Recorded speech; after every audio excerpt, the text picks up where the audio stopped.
What's happening, everyone? Welcome to the Sportscast. It's me, Andy Grant. With me is Gary Judge, back from his holidays. Appreciate that. Literally just back. Straight from the airport. Pulled me right in. That is commitment, lads. He's also from Across the Park podcast for all you Blue Nosers. And he's here with me to discuss the sport.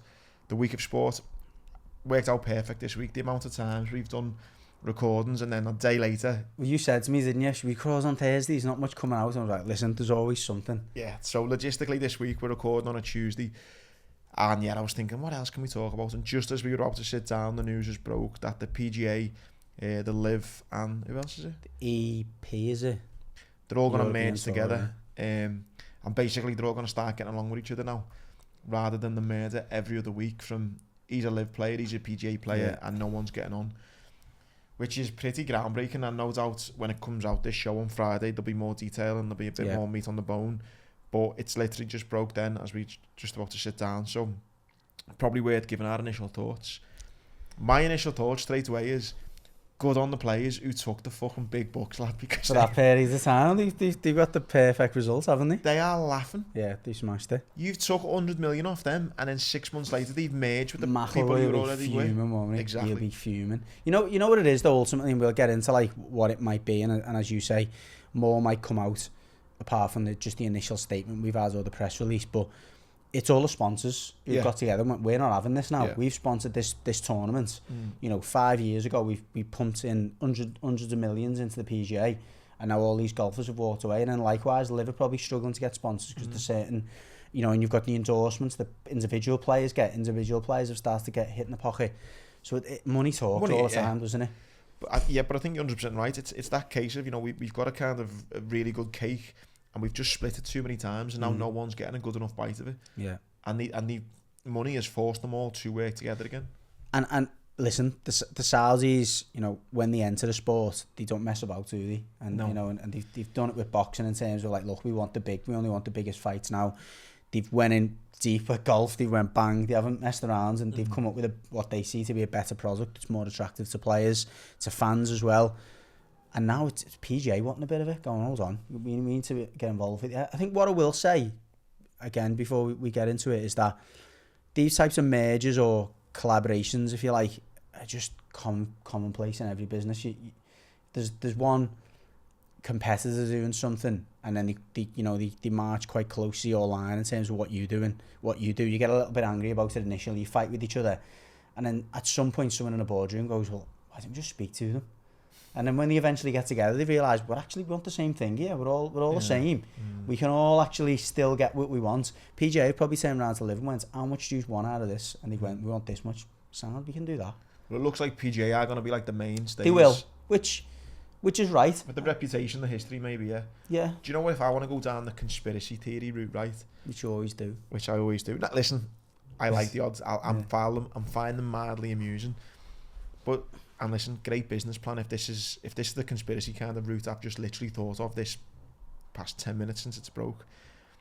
If Saudi had turned around like they have with boxing and said, we want to get him involved with golf, and they just turned around to the PGA and said, look, can we become partners? The PGA probably quite rightly would have went, no, we don't need you. Don't really want to get in bed with Saudi, no. So Saudi's main long-term plan might have been, let's just, we might have to hemorrhage a bit of money by making such a big song and dance about it. That's what every business does, isn't it? In order to take on the big corporations, you need to go heavy, you need to go big. Well, they've just disrupted it, haven't they, massively? And I think, was that their long-term plan always? Would they never ever wanted to rival it long-term? It was just making enough of a song and dance about it until eventually... I wouldn't even call that a conspiracy, it's a strategy, isn't it? It's a very good strategy. Because if you'd said to them three years ago, how can we get into bed with the PGA in some sort of three-way deal? You would have went, well, you can't, because... Well, our smaller businessmen or a group of businessmen or even a venture capital firm would have done it is they went, right, with 200 million, I reckon we can disrupt the market and we can force an acquisition, as in they have to come out and buy us and then we make 300 million out of it. That's what you do. They've got obviously a limitless amount of money. Clearly knows his business better than me. No, they've got a limitless amount of money, so... They were almost in a position where it was win-win. They were either going to have to surrender and go, okay, let's do something together. I just think the position that they were in 3 years ago, if they'd ever said, if Saudi as a country had said, how do we even get a seat at that table, they would have went, well, you can't. Yeah. Do you know what I mean? There's no way. But now they're fucking in bed with them. No, but I guess the response, if I'm, you know, one of the sheikhs or whatever, and I say to my advisor, how do we do it? And he goes, no, it can't be done. I go, well, no, I want you to tell me how, no matter how bizarre it is, well, what you have to do is convince some of the best golfers to leave. That's what we're doing. Yeah. That's going to cost you 200 million, so you have to do it. Because what it'll do is one or two things, and one of those things is get us a seat at the table. Yeah. And I just think it's mad. I just think it's absolutely mad. I think it's great. I think it's great. Yeah, I've got no, like... No, it is mad, but that's the where we live in, isn't it, now? It is like there's no limit to what people can do to try for power, is there? Yeah. I mean, and it is power. Money and power, yeah. It is, and you know, they'll eventually bring more and more, you know, more and more sport, more and more activity back to Saudi. It's a government play. You know, it's like the football, isn't it? Well, listen, they've got a seat at that table now, and now it's just going to be interesting to know, like, they're being acknowledged by the PGA, they're working together with the PGA. At what point now do things start happening a bit more in Saudi, and it's a bit like... It's done now, isn't it? And I just think on it. But Saudi, like Live, is a brand, isn't it? That's the way they see it. Like the country, if 20 years ago, you think of Saudi Arabia, you kind of think that they're at the course in the middle of a war-torn zone almost. There's oil. What else is there? Do you know what I mean? But I just think, wrong for saying this, but you just think fucking desert. Yeah, you don't think anything really. Well, it was just a barren place, wasn't it? So it's getting them on the map, which all of this is about that, and for that reason. I'm just interested to know though, from a country's like perspective. I mean, it's not making me want to go. Oh, I'll go and live in Saudi. I'll go and work. I mean, what's it? Apart from a kind of PR, not yet, spin on not things. Yet. But we're like the next generation, aren't we? Well, maybe, like younger people that'll come up, and they're the target. If you like the 5, 6. They're not asked about me. No, they're not asked about us. But I think you asked my daughter, who's 9, about Saudi Arabia, she'll probably come up with a few things I wouldn't even think of. Yeah, maybe, I didn't realise that was happening in Saudi. So they're the target, the next generation, aren't they, in terms of the economy and getting them to move. And they've obviously got plans, I guess, from an infrastructure point of view. We're going to build these cities and people are going to flock here because all these, you know, different businesses are maybe going to set themselves up there. So, look, they're not. It's not a sure play, this, is it? Like you say. No, of course not. Throwing 200 million at a load of players is not, well, let's just see what happens. On that as well, like the players, I wonder now that essentially they are all going to sit at the table again, you know, the European tour was known as like the family tour. It was like they all got on so much, and that I think that's why they done so well in the Ryder Cup. You know, so it was like now everyone comes together, everyone's friends again.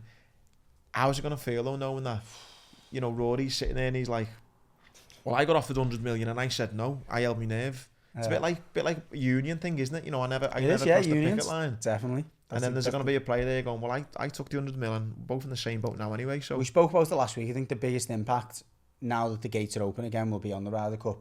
It'll be because the beauty of the Ryder Cup, as you say there, was like they were one big family. They turned up and they backed each other, and it was generally the best team that won. It wasn't the ones with the best individuals. That's not going to be the case now, is it? Because the team's just been, yeah, exactly. Team's been ripped apart. But I mean, even yesterday, you know, you had Mickelson slagging off, you know, McIlroy and saying, you know, don't even want to play against them and all that. And it was just... There's so much been said that so many people are going to have to swallow their ego, swallow their pride, and just, you know, not act as if nothing's happened, but if they're going to want to play in these tournaments, they're going to have to... Mickelson's already rubbing it in. I've just seen Mickelson come straight out and said, I think it's awesome. and you can just imagine the little grin he's got on his face now, and he's probably just poking. How much, on a serious note though, right, how much are you going to be... So let's say me and you are good mates, we play golf, you decide to take the money, I don't, and then we end up being on the same Ryder Cup team in a few weeks, but you know I'm 100 million quid better off when you could have had that exact look there. Might send that to Mussy. That's the look that's got to be on your face when I see you turn up in your Bentley that was actually just small change you got from one tournament. It is interesting, mate, and there's so, again, I can't even imagine, because we're not even in that world, are we? It's literally broke half an hour ago, but I think by Friday when this has come out and you're listening to it, there's going to be so many more players and it's so much more response. But and that is going to be the interesting bit, isn't it? The fallout now, because there's no way these players knew this was coming. No way.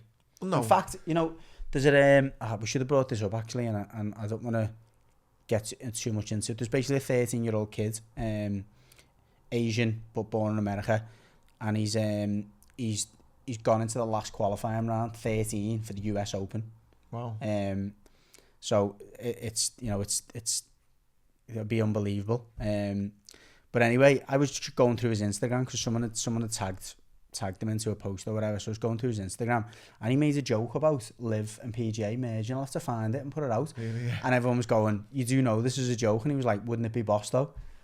And it's like, but again, the kids though, he's 13. He's 13, about this things lad. different. Yeah. That'll probably be something for next week because I think the last qualifying round is in 2 weeks' time. But he'll be by far the youngest person to ever qualify. Imagine that. I know. But yeah, the fallout is going to be the bit that's going to be interesting now. I think everyone will be everyone will have like favourite and a load of Twitter accounts waiting, refreshing, waiting for the tweet to come out. Just shows you the money talks, mate. Absolutely. Away from the golf then, mate, into the footy. Talking about money, actually, something we just mentioned off air then, and you seem to know a little bit more about it than me, especially having a business background. But I went down a little rabbit hole of the City Football Group, CFG. I didn't realise they owned 13 clubs, which is the most. No, they're not the first to do it. I think Red Bull, Salzburg, is it? The first? Yeah, Leipzig, Salzburg, yeah. Red Bull were the first ones. They've got 4 or 5, I think. Now, I think we're going to disagree on this already, but the little kind of case study I seen was a lad called Kostelenko, I think, or something like that. Anyway, he was the first player in 74 years, I think, to score 4 goals against Madrid. The interesting thing about him is he's played for 3 teams under CFG and is basically was scouted as a young Uruguayan kid, played for one of the teams, thought he might be alright, then got kind of picked up and put in like a different league in America. I think he won like the Golden Boot in like the MLS or something. Then they thought he might be alright, picked him up again, put him in a Spanish league. It'd been New York, by the way. Yeah. And then they picked him up and put him in, I think, Girona or something like that. And it's a little bit like... Now, I mean, the first one, and that's a good example, and this is one of my takes on it. And whether you call it breaking the rules or not, we'll get onto it in a bit. One of the reasons why you've got to have that type of network, and big clubs do it, by the way. You'll have, for example, a team in Uruguay. I actually know the name of this team, by the way, but I can't remember them. Who they'll say to you, look, we've got a player here. And obviously for work permit reasons, he's not going to be able to come to England right now. But what we're going to do is we're going to sell him there first. He'll play there. He'll then play for Uruguay a few times. You'll then be able to sign him. Or he's got a Spanish auntie. We're going to send him over to Spain. He's going to sign for a second division side. He'll play for 2 years there. He'll get Spanish citizenship. Then he'll fly to England. So clubs do it. Don't be under any illusions that clubs haven't got this type of network without it being part of an actual business infrastructure. The 2 problems I have with that is the first one is, and again I could be completely wrong on this, I'd need to read into it a bit more, but I read Gary Neville's book on the football, I can't remember what it's called, his latest one about the football business side of things.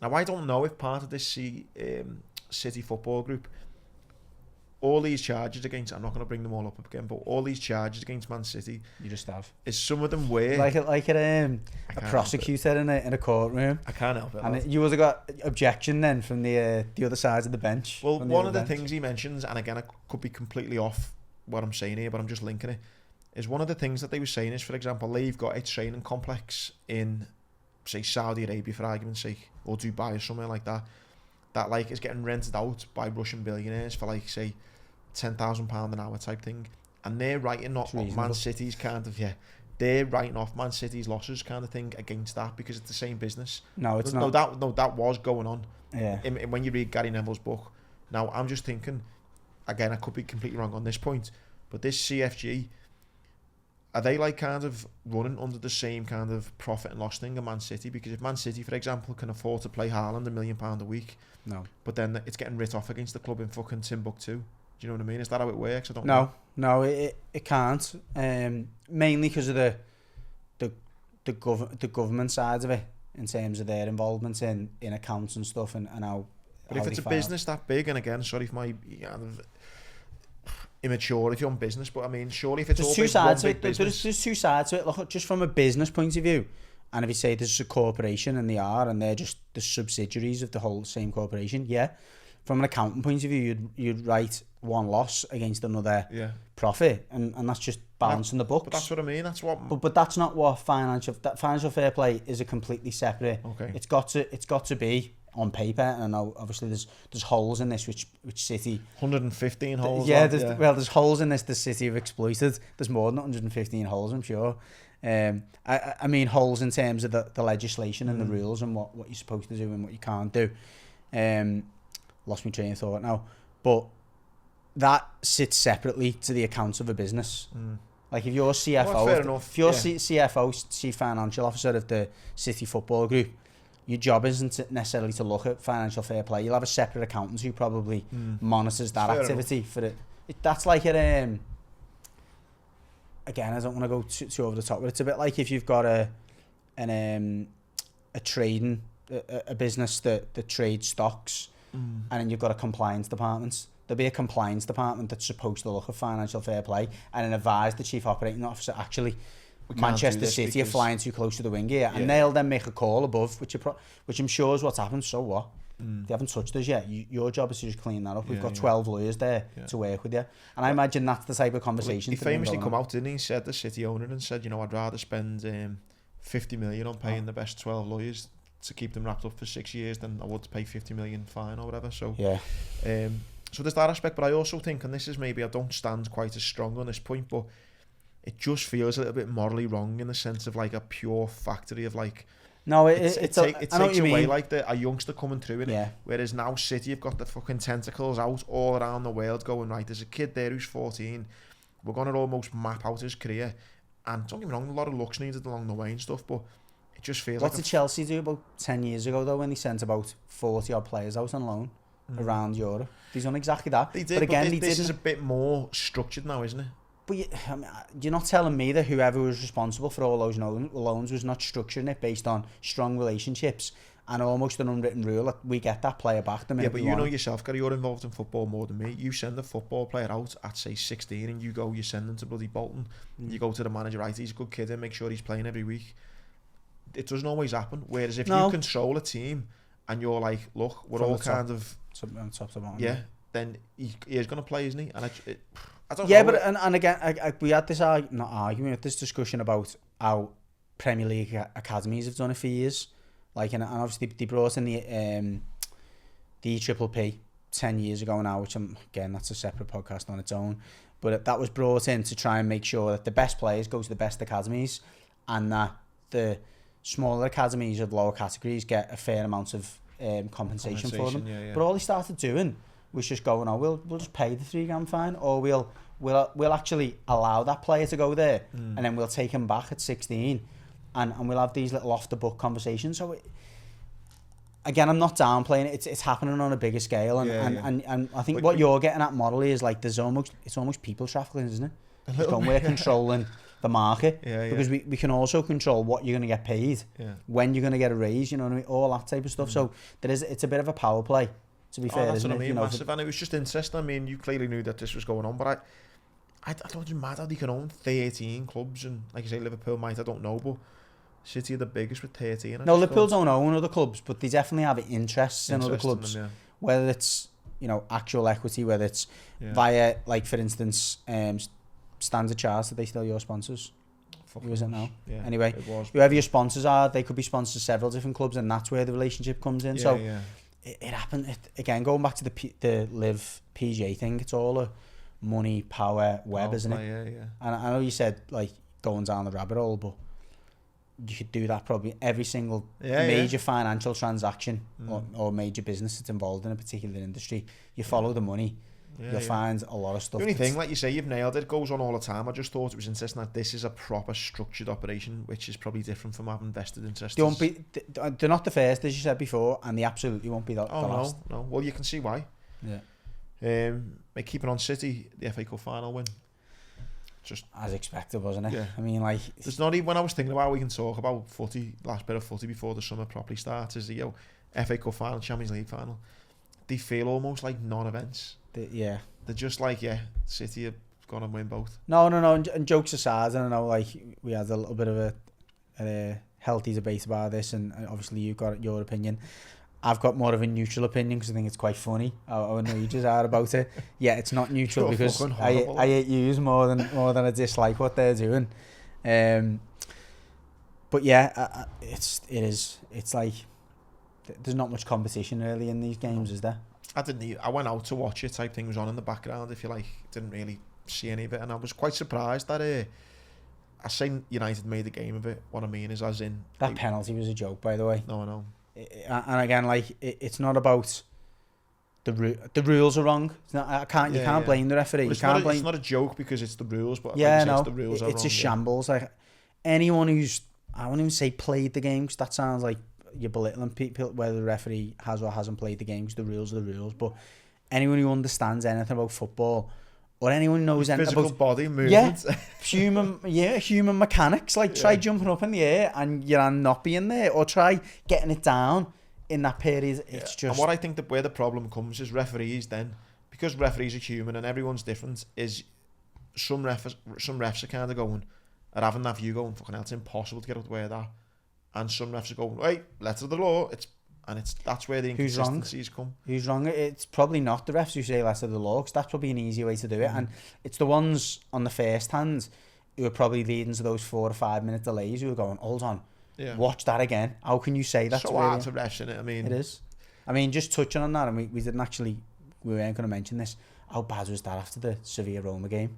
Yeah, did you see it? Really bad. Well, Mourinho started that. He did, yeah. And you were bang on the other day saying about Klopp type thing, and about modelly again, though, isn't it? And the impact it has on grassroots. Exactly, and the impact he's had now, to the point where like fans have then decided to go to the airport and confront him. Like it was, I know, because they've seen the manager leave the stadium and go for him in the car park. And if they haven't, it felt almost a little bit like Trump when they stormed the White House. It was a bit like, hey, don't let them get away with this. But it was classic Mourinho deflection, wasn't it? Yeah. Because a few years ago, the Roma fans, and there is a little bit, a few years ago, the Roma fans hated him, wanted him out the club. But now they've almost went, we like this. He's one of us, he's fighting for us, which is scary. And I didn't watch the game itself, but I've heard people say, there should have been a red card. It was horrendous. It was a horrible game. Yeah. It was a horrible game. Not enjoyable at all. Yeah, no, really bad. Even the way it was won, where like the penalty got retaken. Yeah. It was a grim. It wasn't a good night for footy. No, really bad.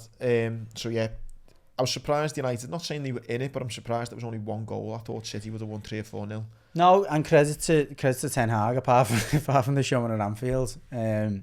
He's clearly has a big impact on them, hasn't he? And he's turned that ship around. And I know we're going to come on to potentially Harry Kane later, but I think they're not, they're certainly not challenging for the league, because City they're in good hands though. They're certainly in a good position, yeah. Yeah, I've got United fans who, proper United fans go home and away, and he's been the first manager where they've actually went, I'm having him, yeah. I'll give him some time. And for City, like you say, into Milan at the weekend, not much you can even say on it. Don't give in to the prayer. I really don't.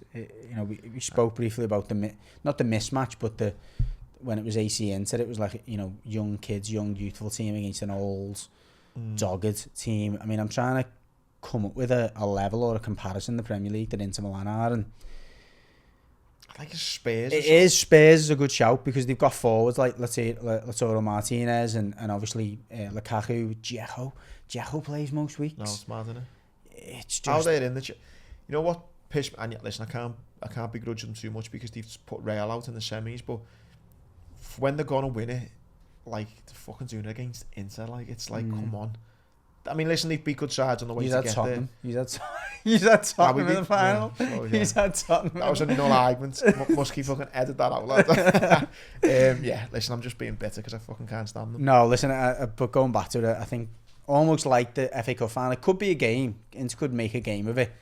Lautaro Martinez is a world class player. Maybe not. Is he world class? I mean, he is.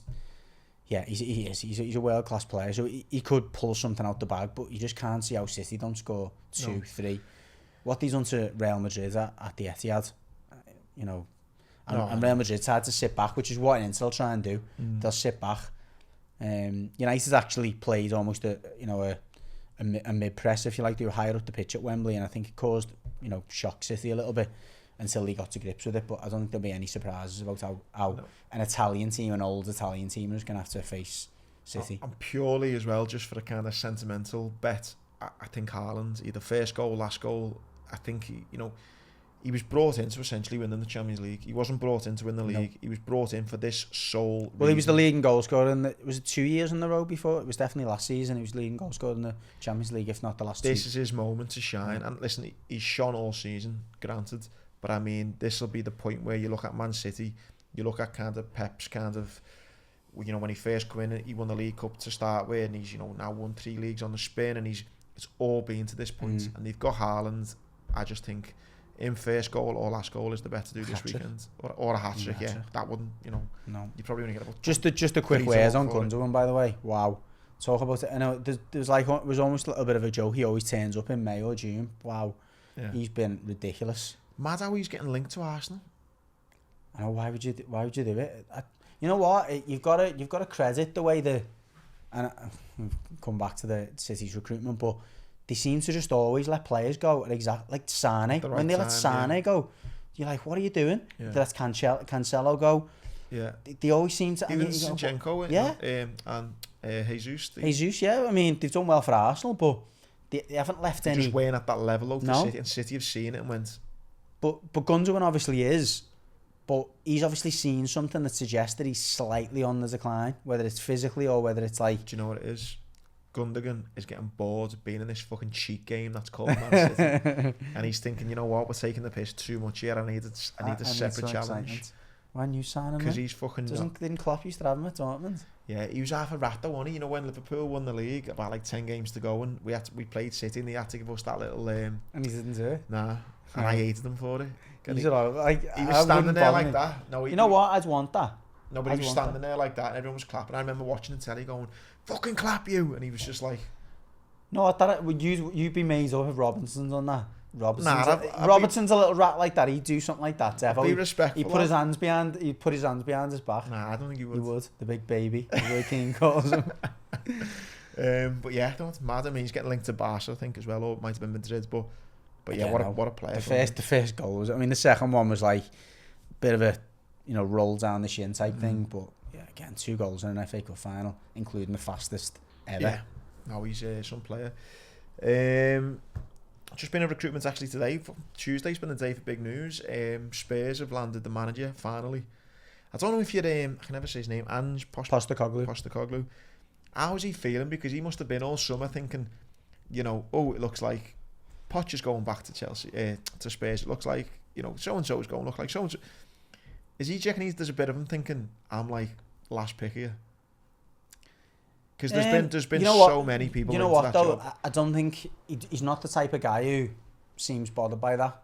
He was almost like he was the unpopular pick for Celtic fans. They were like, "Who's this fella? Coming from the Japanese from the J League, Australian. This is not very." He's actually Greek, isn't he? He's actually he moved from Greece when he was 5, I think. But they've got quite a lot of. There's quite a big Greek contingency, if you like, in Australia. But a few tennis players actually, I think, with Greek names down the years. Kyrgios. Yeah, Nikos Kyrgios, yeah. I don't want to go into a proper Greek-Australian rabbit hole after this. That's it. I know where's that come from. And Postecoglou was driving the boat. He's the first Australian now as well to manage in the Prem. But yeah, look, I don't think that'll bother him. He actually, a few days ago, which I don't know if this was before he knew the news, he was praising the Celtic fans, and he said, look, when I first come in, everyone was like, who's he? Yeah, seeing that. Quite quickly, they were like, no, he's one of us. You know, they seen me work ethic, they seen, you know, they heard what I had to say and whatever. I mean, I don't know whether it's him. I'm sure it's definitely been influenced by him. But his recruitment from that J League has been ridiculous. Yeah. You know, Kyogo's been like one of the most prolific goal scorers in Europe. They've had like 3 or 4 players in that team who've just been. Well, the thing I think I've seen a lot got said about him is he's a real people person, bringing people together, and I think it's exactly what they haven't had since maybe Harry Redknapp. Exactly, and I think the example you've just given there is a great one. If you're going to bring players in from fucking Asia to fucking Scotland and get a tune out of them, there couldn't be any more of a polar opposite, could there? I just think, you know, players moving countries anyway, the language barriers, moving to fucking Scotland. I lived there for a few years. It's fucking hard work. Yeah. You know, to convince players to move and get a tune out of them, he clearly has got that kind of team ethic. Knows the right people to bring in, and like you say, some of the managers they've had, alright, Poch done well, but have they really got that togetherness? That's someone like the warmth of like a Harry Redknapp brings, and That's exactly what that club needs right now. It's exactly what that club needs right now. You have Mourinho, even like what's his name? Even Conte. Yeah, can't say Mourinho cut from the same cloth. To a certain extent, aren't they? The minute they get fed up, they turn the back. But they've never. There's a different type of psychology about the way they work. But even Poch, again, I don't know. I don't think he really captures. Even when he gets the hearts of the fans, does he? He almost captured their minds in terms of the way that he plays and the style of play, wasn't it? But I personally, it's a good appointment. Oh no, I do too as well. I mean, I don't think it'll. I don't think the rest of the top 4, top 5 they're not going to be scared thinking no, definitely not. I think it'll be interesting. But I think it's a good kind of. I don't think the players in the squad, or even the backroom staff, you could argue, were quite steely enough themselves for the likes of a Conte and Mourinho. That was like just too extreme. Whereas I think this one could be a slow burner. Yeah, he's next 3-4 years, you're thinking. Oh, he's certainly not got the profile of a Jurgen Klopp, but it's not far off it. You know, like Klopp kind of come from. You know, he obviously from Mainz and when at Dortmund won the league there and stuff, got to a Champions League final. But he done it by it was his passion, wasn't it? And it was his unique approach to the game and his the way that he went at every team that he played, and that was his attitude. So I think he'll bring a little bit of that and a bit of personality to something which they've been lacking for quite some time. I wouldn't say he's definitely not kind of at the level. Not in that league yet. No, he's not. But he's probably like I think he's on that trajectory. Kind of Mainz Dortmund kind of route, trajectory. I think for Celtic as well, I mean, this whole debate, and it's never really much of a debate of how Scottish teams should get on. I mean, as soon as you do anything decent in that Scottish league, you lose it. You just fucked off, don't you? They do. Everyone just has you off, don't they? And again, it goes back to money again, doesn't it? They haven't got the wages up there. There's not the commercial deals. There's not the TV deals. It's interesting, though. They're owned by like a billionaire owner. I know Spurs are owned, and apparently they're good mates. So it's interesting. Again, it'll be, look, they're only all normal people, aren't they? Sitting there having a coffee or whatever. Listen, got a good manager there, give us a decent amount of compensation. That's how the world goes round. I'm sure wherever they've recruited him from, no one was talking about Ange Postecoglou 3 years ago. So credit to the Celtic recruitment team. They brought in a good manager. He's brought good players with him, good staff. Turned the ship around up there because obviously Gerrard had won the league with them. And well, that's the thing, people. Michael Beale will be buzzing, by the way. I know, He'll be buzzing with that. Well, I think people can be quite dismissive to think, he's won the league, it's easy done. But what people need to remember was, Rangers won it when he got brought in. So he has done. It's not just. I know it is still a 1 or 2 horse race, but sort of 1 or 2 time thing. But he took the title away from Rangers. So convincingly, he's done a job there, no doubt about it. And I guess the first job he's got now, we mentioned before, is you're going to have United lurking. After the star man Harry Kane, that almost seals the deal for Harry Kane. Then it's like as much as hearts and minds, Postecoglou, he's not going to look at him and go, "He's the man I've wanted or needed." Do you know what I mean? Life, yeah. He's not going to. Yeah, you can understand why he can be convinced by Mourinho or Conte to stay. To go, this could be like they could just give me that little nugget that makes me, I don't know, the best player in the world or whatever. Whereas I think he'll respect the job that Ange Postecoglou is probably coming to do, but it's not good. As you said, the top 4 aren't sitting there going, "Oh no, Ange Postecoglou's got the job." Which then leads to where does Kane go? Because if Daniel Levy's not going to bend on him anymore and get throw however much he needs at him, I think it comes down to Kane whether he wants to be known as a Spurs all-time great, whether he wants to be known as an all-time record Prem scorer, whether he wants money or whether he wants titles. I think they're the questions he needs to ask himself. He wants all them things, but he's not going to get all of them. He needs to pick. He needs to pick legacy at Spurs. He needs to pick. No, listen. Let's forget about that. He's got legacy at Spurs. Not going anywhere. Not going anywhere. Even he's had so many. Listen, I've gotten in trouble before by speaking on behalf of fans, so I'm not going to do it again, as I consistently say. But I'd be shocked if any Spurs fan is going to begrudge Harry Kane. Fans are idiots. Do you know what I mean? There will be some Spurs fans who. Okay, there will be. Yeah, you're right. There will be. Of course, there will be. Yeah, they are idiots. But when that passes the goals he scores, and obviously he is Spurs all time. But I just think it's like Gerrard though. There would have been loads of fans fuming at Gerrard if he went to Chelsea, just like if Kane goes to United now. Like that will happen. Yeah. So I think it. I know what you mean. I'm a bit like you. But it's still not. It tarnishes it a little bit. Yeah, I guess so. It does if it goes to Arsenal. I don't know if you Tottenham United have got that same level of. But yeah, if he's going there and he's scoring goals against them, that's stop. Yeah. Do you know what I mean? Yeah, and he will be scoring goals against them. There's that. So it's his legacy there. It's his legacy if he wants records of, he needs to stay in the Prem. So he does go to United or Arsenal or whoever. I think he can come to. He's not going to Arsenal, is he? That's never happening. But you know what I mean. So he either wants the record, so he stays in the Prem. He either wants the fucking major dough, and I suppose he could probably arguably get both legacy and dough from Spurs if Daniel Levy wants to really keep him, or he wants to win titles, and in that case he goes to Madrid. Because Benzema has just gone out the door for about 500 million a year to Saudi. Yeah. So, which is mad, really. You think Benzema would have been Madrid's #1 striker, and yet he's chose to go to Saudi. So that's another subject about the whole Saudi thing once again. But Kane. How old's Benzema now though? 36. He's that old, is he? He is, yeah. 35 at least. Is he? He is, yeah. So I think Kane, 30, 31. Yeah, he's still for a striker. He's probably got 3 or 4 years in him. I think he could go to Madrid, and he could add, La Liga, possibly Champions League. And where would you go? If I'm Kane, I mean, I've had this debate about Kane, and it's probably a decent one to have, but it's the whole: is he a serial winner? I don't believe he is. You could argue you don't get to where he's got in his career if he's not a winner, but he's not actually won anything, which is mad to say. He's going to go down as one of England's greatest ever strikers, but he's not actually won anything. Yeah, Rooney took the selfish one, didn't he, early on? I say the selfish one, there's obviously a big backstory around Everton needing the money and whatever, but let's make no bones about it. He was going to make that move at some point to go and win trophies for his own personal legacy. And I don't want to be coming across as hating on Harry Kane. I was lucky enough to meet him, and he's one of the only people I've met, or he goes in like a handful of people, where he has got an aura about him that you just cannot be not impressed with. He is just like, wow. I looked at him in his presence, I was like, you are a leader, you are the man. And I feel for him so much that he is going to get banded with this. He's not a winner like I just have, but if you look at the facts, he's not won anything. It's a team game, though, unless you're Maradona.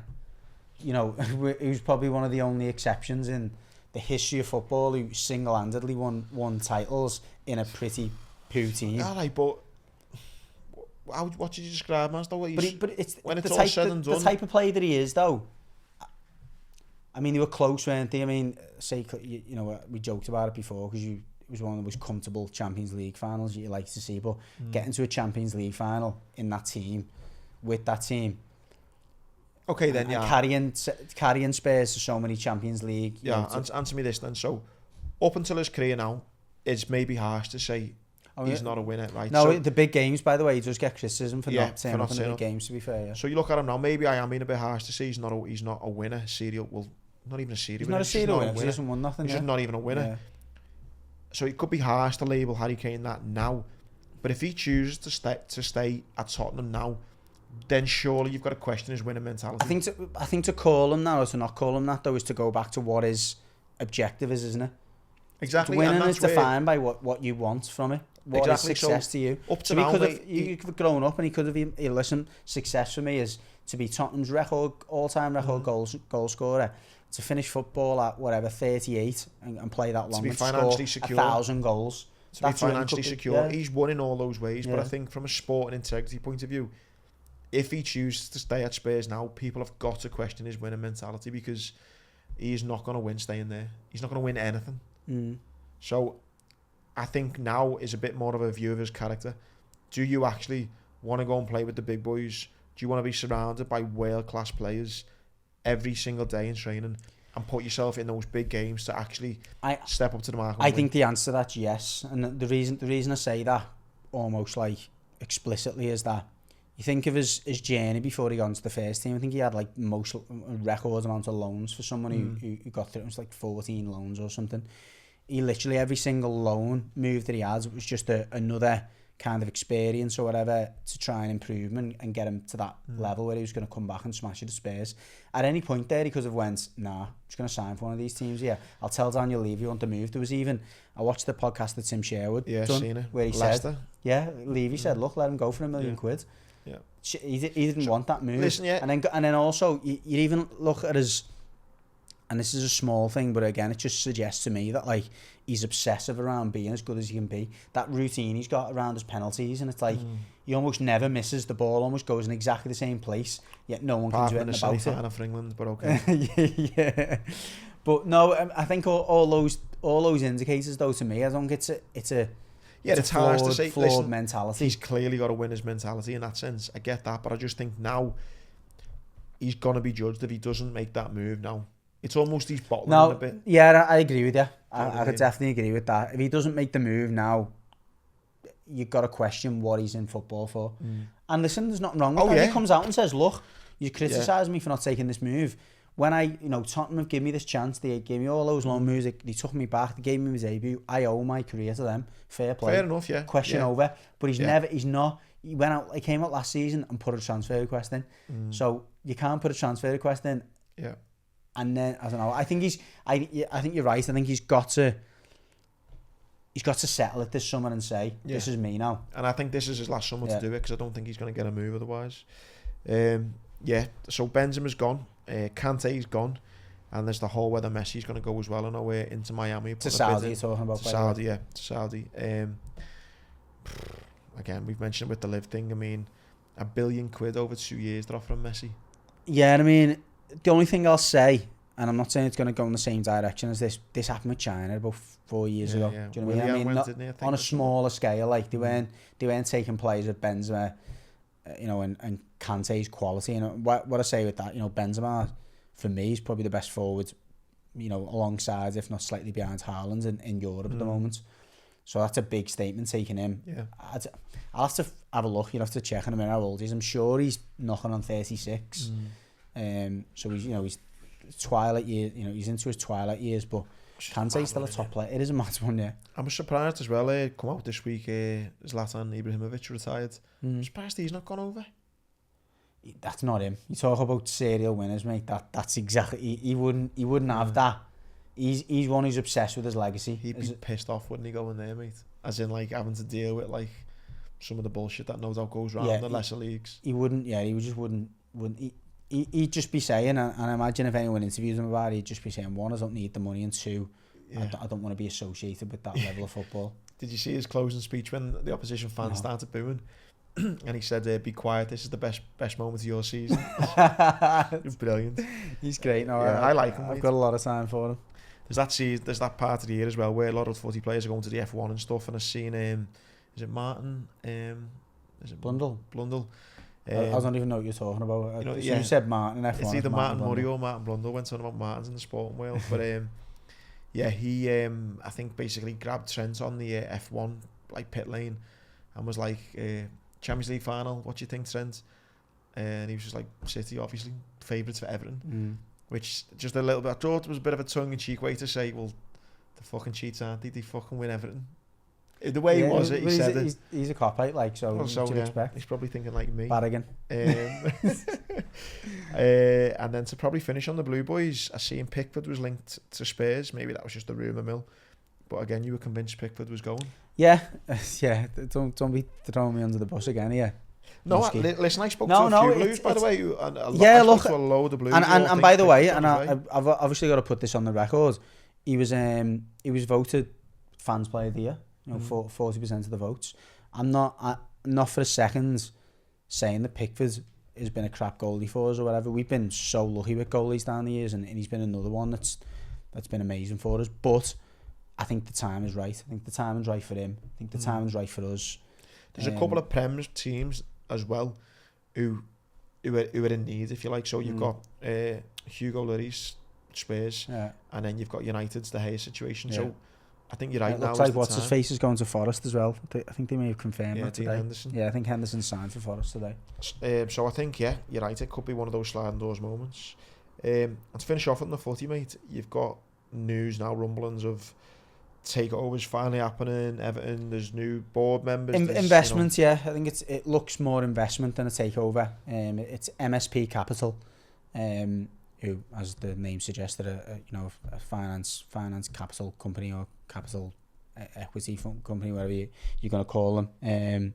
They make investments in sports clubs, and they've got a few investments across the globe, Brazil, America in various different sports. But the upshot of it is the 150 million, and again, this is all, none of this has been confirmed, but it's more than rumours now, 150 million pounds injection into the stadium project specifically, so it's not like 150 million. So Liverpool, us people of Liverpool, we're not funding it no more, no? You should never fund it, mate. I think Joe Anderson said we were at one point. Where's Joe Anderson getting that money from? Well, my council tax. Mate, the council tax is paying the debt off the council's already got, so the council weren't finding hundreds of millions. They might have bought some of them bricks. Not even on the wind-up. But might have had Joe Anderson on the bricks. Not even on the wind-up, though, but wasn't there some sort of like...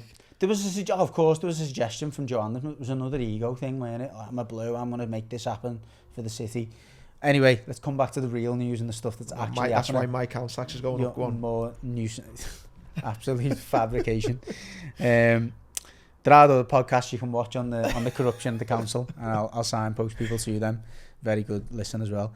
But yeah, MSP Capital, it comes with apparently 2 seats on the board, one of which rumoured will be taken by owner and chairman of AJ Bell, Andy Bell, who's a massive Evertonian, albeit, as one of my mates reminded me the other day, went to Madrid for your European Champions League final, just as a corporate thing. That's a great one, that took already. Took all. I'll say it now. You told me that. Took all of his colleagues. Someone find that photo of him in Madrid, and as soon as he gets announced as on the board, it's just going to be like him in Madrid. Andy, look, he's a big Evertonian, but he's more a money man. So big Evertonian who goes to Madrid to watch Liverpool in the European Cup because he wants to look after his employees. Look, shut up, lad. Typical of your fans, though. I think he got about 200 tickets like that. Evertonian just got 200 tickets for the Champions League final, and half your fans couldn't go. I'd just be gutted to be one of them fans missing out. Come on, tell us about two seats on the board. The other guy, forget his name, but he's a property developer who's apparently going to be the other person joining the board. One thing that has been going around is that these 2 other people, George something or other, and Andy Bell, are part of MSP Capital. They aren't.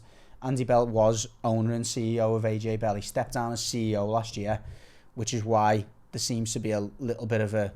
Well, it would make sense potentially of him coming in at Everton. Could actually come in as CEO, because it looks like Denise Barrett-Baxendale and Ken Wright will be leaving, so it'll be two replaced by 2. One thing I want to try and get clear for those who've seen it, and this is just because a few of my mates have suggested it, the structure of the move is that it's a £150 million loan towards the stadium project, which has been secured against equity in the club. So it's a bit like lending money against your house almost. So we've borrowed £150 million off MSP Capital. They're putting 2 people on the board to keep an eye on their investments, which is mainly going to be around the stadium. But the benefit to Everton is they're potentially going to get 2 very good businessmen on the board who are going to replace 2 pretty bank average businessmen. But whether that loan stays, within the stadium and is actually transferred to equity, as in, so I guess what the situation will be is once that £150 million loan is due for repayment, it'll be a decision of MSP Capital whether they convert it to the 25% equity or whether they say we want you to repay the loan. So the only thing that scares me, by the way, you've done a great job there of analysing that. Don't just need money for players. Like, that sounds great, 150 mil coming in, but if it's going to the stadium... Can we financial fair play, whether you joke about it or not? We're still too close to the line. We've got to sell before we can buy anyway, so there's no point to us getting £200 million for players, because unless it come from some legitimate commercial income, which it's not going to come from, our next opportunity of legitimate commercial income is that stadium. It's also a chance to crystallise the biggest asset the club's ever had. So that loan is important to make sure that stadium project's not under threat by what's going on the pitch. So by doing that, they've set up a separate company, which is the whole, the company stadium holding company or whatever, but it's attached to the club, which means the club can offer equity in exchange for money for the stadium project. How much would you need a sponsorship deal to be for that stadium?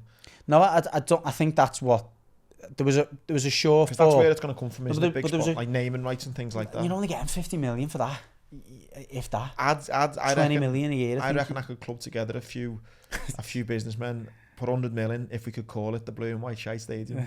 I think we could get 100 mil. I'm sure that some of the people... Joking aside, no, I mean, Is that where it's going to come from? No naming rights and things like that? I think they've got enough now. I understand that plugs the gap that was there. It was 150 million. That's like, look, we need 150 million to get this stadium finished. The rest of the income will then come not only from naming rights, but it'll be selling commercial and retail spaces around the stadium. So obviously, you build a stadium like that, it's going to be okay. Do we put bars there, restaurants? Looks amazing. Whatever. Every time I drive past it, it looks a belter. So is it still getting work done on it now then, or is it stopped? No, it's still continuing. Yeah, I think the contractors at this stage though was a needed security of where, you know, it's become more than public that there's a shortfall of, you know, 150 million. But if that happens, that should then allow people to crack on then and get that stadium finished.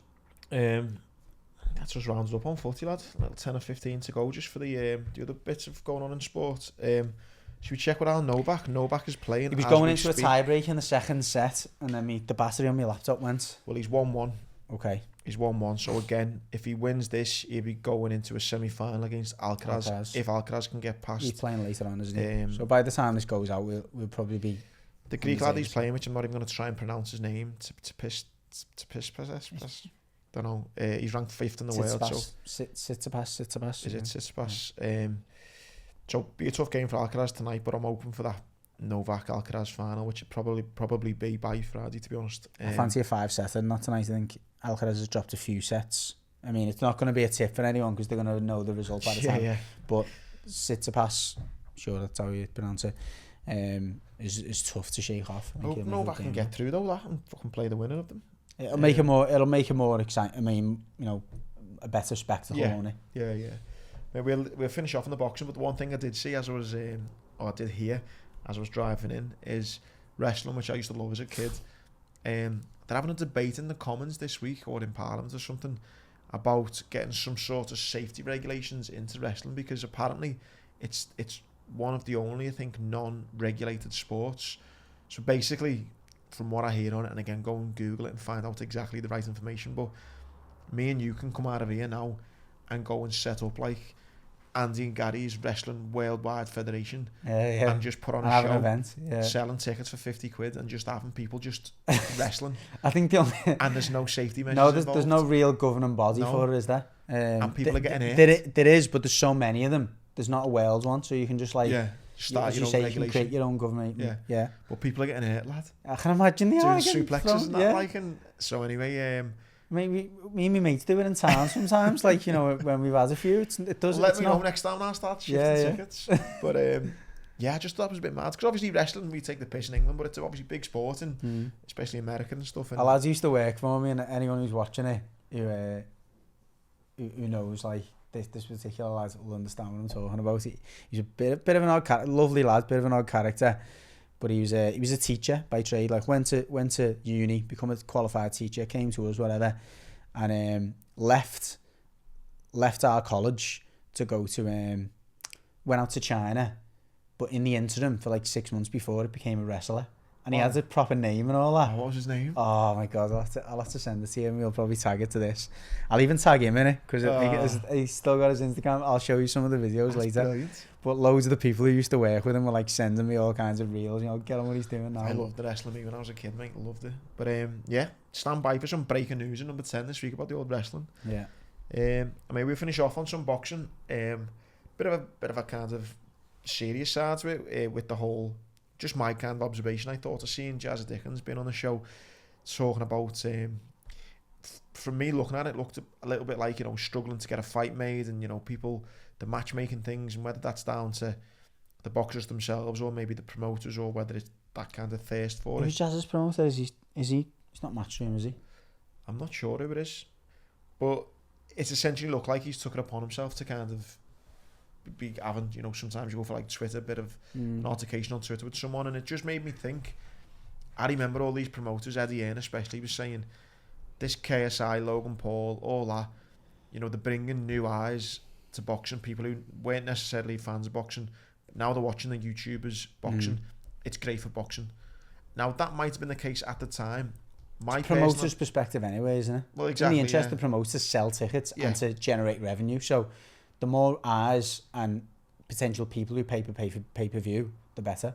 So yeah, I get that then. But what I think now has happened is actual boxing, like top class boxing, it's just gone getting down overlooked. Getting overlooked, yeah. There's that much news and there's that much hot air being blown. It's like, good KSI's fighting this weekend. But it's even hot air around the heavyweight division. That's becoming like... That's become a farce for fucking ages, that. But like, they're getting loads of publicity, and you know the minute that one of those fights is announced, it'll sell out overnight. And it's like, as you say, like, fighters like Jazza who still want to dedicate themselves to the sport and get fights, and there's still enough fighters out there of his pedigree and you know, of a European and world-class pedigree that maybe not getting the attention they deserve. That's exactly it. You've got the heavyweights at one end who will always, like you've just said, will always get the attention. You've got the YouTubers who will always get the attention because of just what they used to do in a previous life almost. And then you've just got this massive middle ground of boxers like Jazza, for example, who maybe aren't just getting a look in because... They've even started doing tournaments and that again, haven't they? What they're called again. You know, where they have like a quarter-final, semi-final, and to try and launch some of them on again. I feel like they just need to do more of them. Yeah. And it's a horrible way of doing it, because you're potentially fighting like... You're having like 3 fights in one night, but you're only three rounds at a time. Yeah, like prize fighters, yeah. I think I almost feel like there's a bit of a gap in the market there though, where they go, right, a new promoter comes out there and they go, we're just going to specialise in these types of events now, and we're going to give fighters of that ilk, you know, almost move away from the IBF and WBO and set up a new... Because that... Well, I think, mate, it comes back to the Harry Kane debate. It's like, you know, you look at the likes of... I know Jazz has won various titles, but I mean, you look at some boxers and you might go, like, what are you in this for? You know, you can either go down the title route, which is very political and very, you know, you've got to, you know, be good first and foremost, but then your face has got to fit, you've got to have the right brand, the right trash talk, you've got to work with the right promoters, X, Y and Z, then you get a shot at the title. Or you might be in this game for 10 or 15 years, do we try and make as much money as we can? 99% of fighters surely are more regular people. You know, boxing isn't a you know, public school sport, is it? They generally come from inner city areas, and for that reason, that they're generally fighters in every sense of the word. They want to they want to be as good as they can be. However, ultimately, they're fighting to put food on the table. Exactly, that's what I mean. And fighters may turn around and go, you know what, I might, and I could be talking absolute shite here, but you'd think maybe some fighters will start going, you know what, rather than going down the title route, I'd rather do these tournaments, get a couple $100,000 in the bank for each tournament. If it was a lucrative tournament, you know what I mean? You don't know, do you? Because I think it's tackling a lot of things. It's getting a lot more boxers in one place, getting them activity. Because you can have multiple weight classes having tournaments on the same night. I mean, look, there's a safety aspect to it, and I don't want to, you know, brush past that of fighting, you know, having that many rounds over a certain period of time. But as you say, if you can get the commercial backing for it, and these fighters can come away with the money they deserve for putting their life on the line, not like, here's 10 grand, see it in 6 months for another 10 grand, and you've got to put your life on hold. Yeah. You've got to put your life on the line when you get in the ring. That's I just think, lad, anyone who's watching these KSI boxing things and are now coming away and they know who is the light heavyweight champion of the world, and they've not converted loads of YouTube fans into boxing, so I don't think it's worked personally. On the boxing as well, I saw Anthony Taylor, the referee. Anthony Fowler. Anthony Taylor, yeah.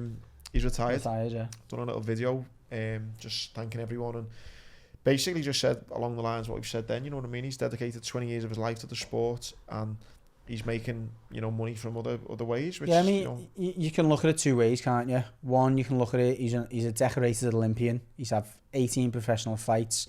He's sold out to, you know, alongside Beefy, the city's biggest boxing venue. He's done it all. Like, you know, fair play to him, and fair play to him. And that is the one thing, from my personal point of view, that's the way I would look at it. Yeah. You know, he's got in and he's got out with his head and face intact. Yeah. He's got, you know, he's looked after his family. As you say, he's now found another legal source of income. Yeah. And he's doing well for himself. The other way you look at it is like 18 fights is nothing, is it? What is he? 30 is nothing in boxing. Did he have more to offer the sport? But again, look at you can't. Fair play to him for not continuing in a half-hearted manner. Yeah, I think he put everything into that fight against Beefy, and it was like, come up short. I think what was telling, just my opinion on watching that video, he kind of summed up that quote. I think it was Hagler or someone said it. You know, it's you can't play boxing. No, the one where he says, I don't know what famous boxer it was, but he said, you know, it's very hard to go for a run at 5 in the morning when you're going to bed in silk Yeah, pyjamas. no, it's true. And he's obviously done really well in business. Is CBD oil, I think he's got, hasn't he? Yeah. So he's obviously done well in that. And when he's saying it, I'm just thinking, you've made, decent dough enough to think to yourself. Be interesting to get him on. I can't be asked going for a run at 5 in the morning. No, it'd be interesting to get him on. He's quite accessible anyway. Yeah, maybe try and reach out. But I think fair play to him for being so honest and thinking, you know what, I don't really need this no more. I'll say goodbye when I'm, like you say, got me. And the other thing you're talking about, you're not getting up for a run. He was renowned for being ripped. Yeah. Like the machine he was called, because he just used to work like an animal, and he used to get into ridiculous shape for his fight. We're thinking, feels a long way away from that. You've got back to normal life. God, yeah. But yeah, listen, made up for him, and he's done what most boxers or people in life would like to be able to do: follow the passion, make a lot of money out of it, fulfill the dreams, and then walk away, with themselves intact. Well, we'll finish off by trying our best to give away some money. So, Muscular. Can I just brief go on? Go on, yeah, you crack on. I just want to briefly mention the Teofimo Lopez Josh Taylor fight this weekend. Josh Taylor's been training out to the Rotunda, so it's going to be. They're in New York, aren't they? Is it? I'm sure they're in America, I think. Yeah, but he's been training out to the Rotunda, so he'll probably get quite a lot of Scouse support. Been a few videos actually where he's blagging the Scouse accent and stuff. It's quite funny, but fascinating fight. He's coming off the back of a victory against Jack Cattrall, which was a very controversial one. Teofimo Lopez, the self-proclaimed, king of that division, if you like, but a loss to George Kambosos Jr. not so long ago. Sorry, has he not fought since that Castle fight? No. Fucking hell. No. I remember watching that fight as well. Yeah. That was bad. It was bad, and he feels like he's got a point to prove. Teofimo Lopez couldn't be any more confident, so good one to watch. I feel a bit sorry on him as well, though, because it's not his fault that he got the win. No. But like he's now got this kind of reputation of like. It's almost like it's like it's not his fault. It's like he lost. Yeah. It's like he lost when he's in, but just as it'll probably go out. I actually fancy Taylor to stop him late on. Really? I think he looks in ridiculous shape. Look like he's been training really hard, and I think Teofimo Lopez can be hurt. So interesting one. Good luck to the Rotunda lads as well, Declan and Joe. Mac. Right, we are ringing Jack Quigg. Right. How's that, Jack? Yeah. Hello, mate. It's Andy Grant from the Legged Podcast. You alright, mate? You alright, lads? I've got £100 for you here if you can guess this answer correctly. Yeah, go ahead. Who was the only outfield player to feature in every minute of his team's 38 games this season?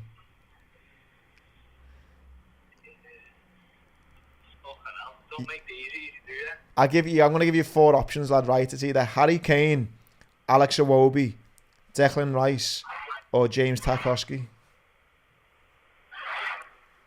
Don't you be Googling, lad. Declan Rice. Lad, it's James Tarkowski, lad. Is it then? Sorry, lad. Go ahead, no worries, mate. Nice one for the support, lad. Cheers. Go ahead. Bye now. Unlucky. That's what you get for being a red.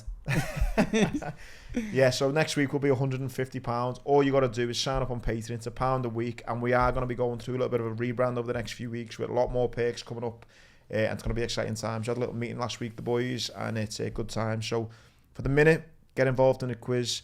£150 next week. All you got to do is sign up and answer my question next week. Thanks again for all the support, Gary. Big thanks again for not only doing last week's show whilst on holiday, but also coming straight here from the airport. You're welcome, mate. It means a lot, mate, and I know people are enjoying Slave driver. People have been enjoying you being on the show, and so am I, mate. So thank you. Appreciate it. Nice one to support everyone, and we'll see you next week.